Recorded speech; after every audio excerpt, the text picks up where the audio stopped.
सभी को जय हिंद दोस्तों। आप सभी का हार्दिक स्वागत है जय हिंद रिएक्शंस पे। दोस्तों आज मैं आपसे एक इंपॉर्टेंट मुद्दे पे बात करना चाहता हूं कि कैसे हमारा भारत देश ताकतवर बनेगा और कैसे इन नालायक पड़ोसियों से मुकाबला करेगा, जबकि हमारे भारत देश में ही देशद्रोही भरे पड़े हैं। थोड़े दिन पहले हमने केस देखा था ज्योति मल्होत्रा का। अब भारत का जो सीनियर पत्रकार है राजदीप सरदेसाई, जो कि इंडिया टुडे के साथ काम करता है, उसने लाइव डिबेट में आके ये कहा है कि भारत को पाकिस्तान ऑक्युपाइड कश्मीर यानी कि पीओके पाकिस्तान को दे देना चाहिए। ये आज का जो मॉडर्न मीर जाफर है, ये वैसे ही पाकिस्तान का चहेता था, पर इस स्टेटमेंट के बाद ये पाकिस्तान का हीरो बन चुका है। तो इसी मुद्दे पे आप देखेंगे आरजू काजमी का जबरदस्त रिएक्शन। तो ये वीडियो काफी इंटरेस्टिंग होगी, आपको बहुत कुछ जानने को मिलेगा, तो इसे अंत तक देखें और चैनल पे नहीं है तो चैनल को सब्सक्राइब कर दें। तो चलिए पहले ये वीडियो देखते हैं और अंत में इसके बारे में बात करेंगे। जय हिंद, जय भारत। हम बात करेंगे। वैसे तो खैर इंडिया पाकिस्तान की बात हम करते ही रहते हैं और आज भी बात वहीं से शुरू की जाएगी। और जैसा कि आप लोग जानते हैं कि भारत ने पाकिस्तान के YouTube channels, main stream channels और साथ साथ सोशल मीडिया अकाउंट्स जो हैं वो भी ब्लॉक कर दिए हैं। और इसी तरीके से पाकिस्तान ने भी भारत के जो मेन स्ट्रीम मीडिया है उसको भी ब्लॉक कर दिया है। और बहुत से लोगों का यूट्यूब चैनल्स जो है जो पाकिस्तान में बहुत शौक से देखे जाते थे, उन तमाम को भी ब्लॉक कर दिया है। अब पता नहीं ये बच्चों वाली हरकतें दोनों कंट्रीज कब तक करती रहेंगी, लेकिन बहरहाल इससे ये नहीं हुआ है कि लोगों ने कोई चैनल देखने बंद कर दिए हैं। बिल्कुल लोग अभी भी अगर देखना चाहे तो चैनल देख सकते हैं। और सोशल मीडिया पर भी कई क्लिप्स ऐसे होते हैं जिनको हम देखते हैं और हमें पता चलता है कि हिंदुस्तान के मीडिया में बात क्या हो रही है।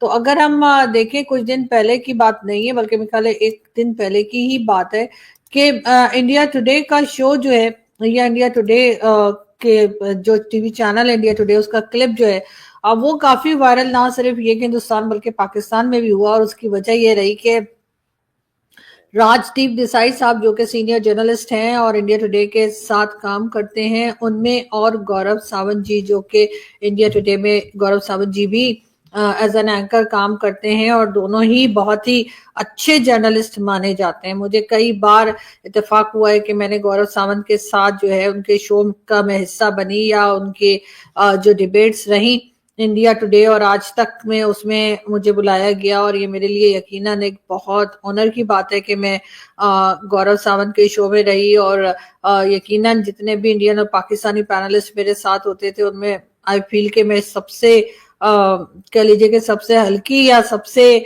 जो कह लीजिए कि मुकाबले में बहुत समझदार और बहुत ज्यादा एजुकेटेड और बहुत ज्यादा कह लीजिए अपनी बात के ऊपर अपनी बात को समझाने वाले लोग जो थे वो हमेशा रहे।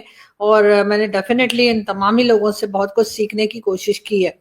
तो लेकिन यहाँ पर बात हो रही है राजदीप देसाई साहब की, जिनका कहना यह था कि उस इसी शो में जिसका ये मैं आपको स्क्रीनशॉट दिखा रही हूँ उसमें उनका ये कहना था कि जो पीओके या आजाद कश्मीर है वो पाकिस्तान को दे देना चाहिए। यानी कि भारत को भारत जो बार बार क्लेम करता है, भारत जो बार बार कहता है कि पीओके हम ले लेंगे, पीओके हमारा है और इस किस्म की बात की जाती है, उसके लिए जी राजदीप देसाई साहब का कहना था शो के अंदर कि भारत को चाहिए कि पीओके या आजाद कश्मीर जो है वो पाकिस्तान को दे दे और जो एलओसी है उसको बॉर्डर जो है वो तस्वुर कर लिया जाए या बॉर्डर मान लिया जाए, ऐसा कहना था उनका। और ये बात इससे पहले जो है अटल बिहारी वाजपेयी साहब भी कह चुके हैं और शायद जो है वो देसाई साहब उन्हीं को कोट कर रहे हो, उन्हीं की बात को रिपीट कर रहे हो। लेकिन उनका ये कहना था कि वो भी ऐसा ही मानते हैं कि पाकिस्तान और भारत के बीच में जो कश्मीर का इशू है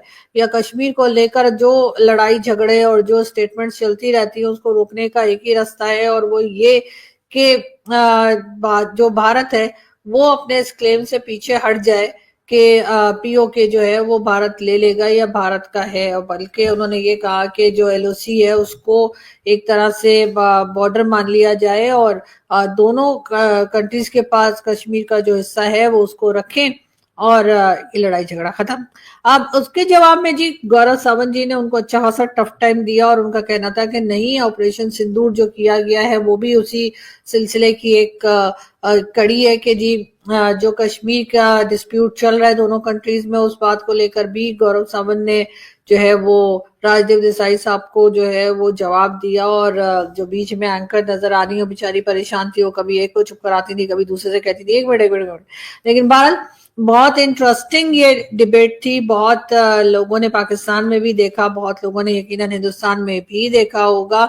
और जिस तरीके से दोनों सीनियर जर्नलिस्ट, जिसमें के राजीव देसाई साहब भी हैं और गौरव सावंत जी भी हैं, दोनों अपनी बात को जिस तरीके से रख रहे थे, जिस तरह से कर रहे थे, तो वो यकीनन इस बात का एक खुला कह लीजिए सबूत है या प्रूफ है कि भारत में मीडिया जो है वो मुख्तलिफ बात भी कर सकता है। वरना हमारे यहाँ तो यही बताया जाता है कि जी भारत का मीडिया जो है वो एक ही तरह की बात करता है। और वैसे उसके बाद ये जरूर कहूँ कि दूसरे दिन ये न्यूज भी पूरे सोशल मीडिया पर चल रही थी कि राजदीप देसाई साहब को इंडिया टुडे या जो भी उससे रिलेटेड चैनल्स हैं, उन्होंने जी राजदीप देसाई साहब को उस जॉब से निकाल दिया है। लेकिन बाद में शाम होते होते पता लगा कि ये खबर गलत है और ऐसा कुछ नहीं हुआ है।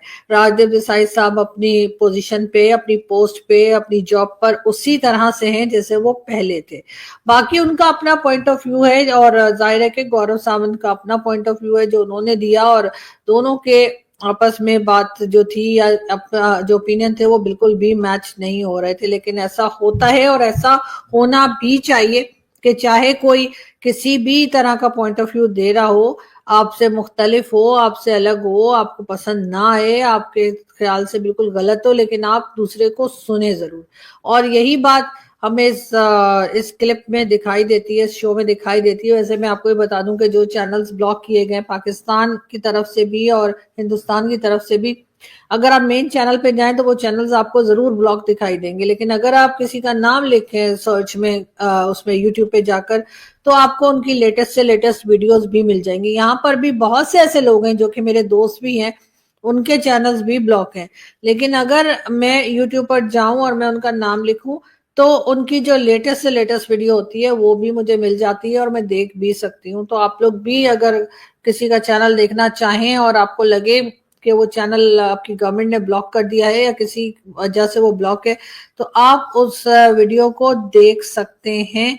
अगर आप वैसे तो खैर वीपीएन के जरिए भी देख सकते हैं, लेकिन अगर आप वीपीएन यूज करना ना भी चाहें तो भी अगर आप सिर्फ नाम सर्च में डालेंगे तो आपको लेटेस्ट वीडियोस मिल जाएंगी। लेकिन बहरहाल ये बहुत एक इंटरेस्टिंग सी चीज है कि राजदीप देसाई साहब का पॉइंट ऑफ व्यू बिल्कुल डिफरेंट था और गौरव सावंत बिल्कुल कुछ और बात कर रहे थे।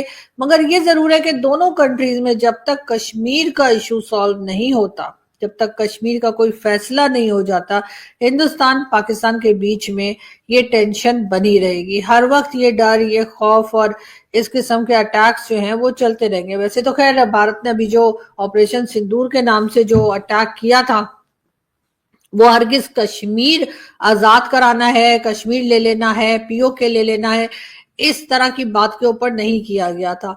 वो अटैक कहा गया था कि जी जो टेरर कैंप्स पाकिस्तान में हैं हम उसको अटैक कर रहे हैं, ना हम सिविलियंस को मार रहे हैं और ना ही हम जो फोर्सेज है पाकिस्तान की उन पर अटैक कर रहे हैं। भारत की तरफ से ये स्टेटमेंट आया था। भारत ने ये कहकर के जी हम कश्मीर ले रहे हैं या हम कश्मीर के लिए लड़ रहे हैं या कश्मीर के लिए अटैक कर रहे हैं, ऐसा कुछ नहीं कहा था। लेकिन फिर भी बात सारी कहीं ना कहीं पे जाकर कश्मीर के ऊपर ही शुरू होती है और कश्मीर के ऊपर ही खत्म होती है।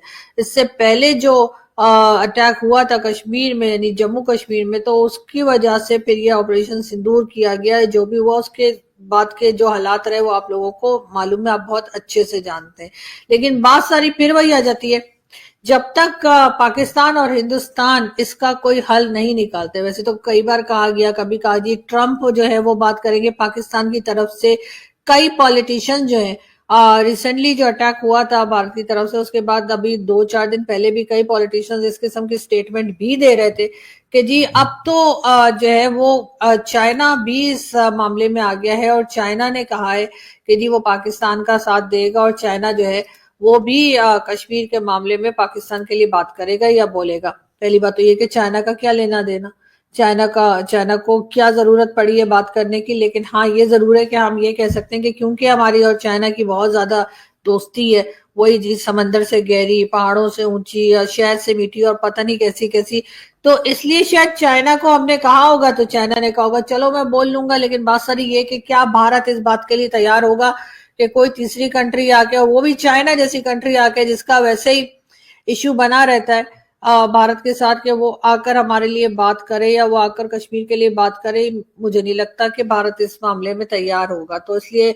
पाकिस्तान जो है वो ये गलत किस्म की अप्रोच ना ही करे तो बेहतर है कि जिसमें वो जाकर और चाइना को इस बात के लिए मनाने की कोशिश कर रहा है या लाने की कोशिश कर रहा है कि वो कश्मीर का हल जो है वो चाइना निकाले, जबकि भारत मेरा ख्याल है इस बारे में बिल्कुल भी जो है वो तैयार नहीं होगा कि चाइना जो है वो कोई हल पेश करे।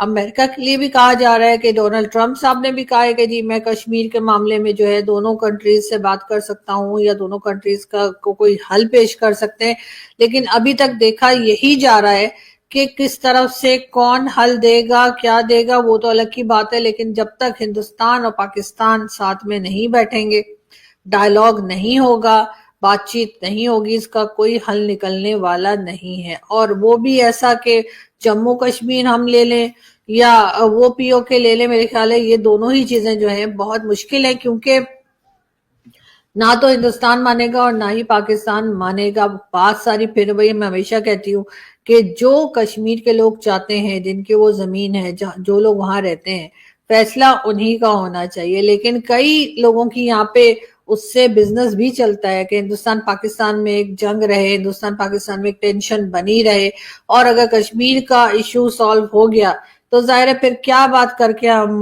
भारत से लड़ेंगे या क्या बात करके हम उनसे नाराजगी लेंगे या कुछ करेंगे। तो वो जो बिजनेस चल रहा है इस लड़ाई झगड़े के बीच में, वो कहीं ना कहीं जाकर बंद हो जाएगा। दोस्तों आशा करता हूं कि वीडियो को आपने अंत तक देखा होगा और आरजू आजमी का रिएक्शन आपको काफी पसंद आएगा। मैं बात करना चाहूंगा राजीव सरदेसाई की। मुझे नहीं पता इंडिया टुडे वाले इसको क्यों अपने साथ काम करने देते हैं, क्यों इसको एक अच्छी और सीनियर पोस्ट पे रखा हुआ है, और क्यों राजीव सरदेसाई हर लाइव डिबेट में एक मेन फेस बन के आगे आता है और भारत को डिफेम करने की कोशिश करता है। क्या एनआईए को, जैसे उन्होंने ज्योति मल्होत्रा के ऊपर जांच बिठाई है, क्या राजीव सरदेसाई के ऊपर भी जांच नहीं बैठनी चाहिए? इसके बारे में आपके क्या विचार है? आप अपने विचार हमें कमेंट सेक्शन में लिखकर जरूर बताएं। एक बार फिर चैनल पे नहीं है तो चैनल को सब्सक्राइब कर दें। जय हिंद, जय भारत।